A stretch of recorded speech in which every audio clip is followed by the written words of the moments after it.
નવસારી જિલ્લામાં દ્વિતીય કુફૂક ચેમ્પિયનશિપનું આયોજન થયું. આયોજન નવસારીમાં આવેલ સ્વામિનારાયણ ઇન્ટરનેશનલ સ્કૂલ ખાતે કરવામાં આવ્યું હતું. નવસારીના બૌદ્ધિસ્ટ કુંગફુ એસોસિએશન દ્વારા નવસારી જિલ્લામાં દ્વિતીય કુંગફુ ચેમ્પિયનશિપનું આયોજન થયું. આયોજન નવસારીમાં આવેલ સ્વામિનારાયણ ઇન્ટરનેશનલ સ્કૂલ ખાતે કરવામાં આવ્યું હતું. આ સ્પર્ધામાં 150થી વધુ બાળકો તથા 7 શાળાના વિદ્યાર્થીઓ ઉત્સાહપૂર્વક ભાગ લીધો હતો.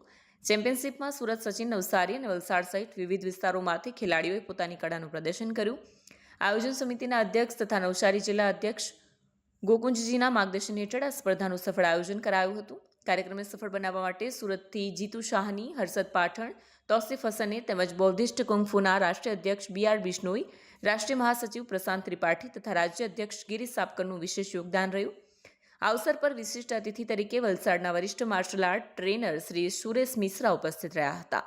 બાળકોના પરિવારજનોના સહકારથી કાર્યક્રમ વધુ સફળ રહ્યો. સ્પર્ધાના અંતે તમામ બાળકોને ટ્રોફી, પ્રમાણપત્ર અને મેડલ આપીને સન્માનિત કરવામાં આવ્યા તેમજ આવનારી રાષ્ટ્રીય ચેમ્પિયનશિપ માટે પણ તેમને પ્રોત્સાહિત કરવામાં આવ્યા. વિડીયો જર્નાલિસ્ટ ઇરફાન સૈયદ સાથે સત્ય TV ન્યૂઝ નવસારી.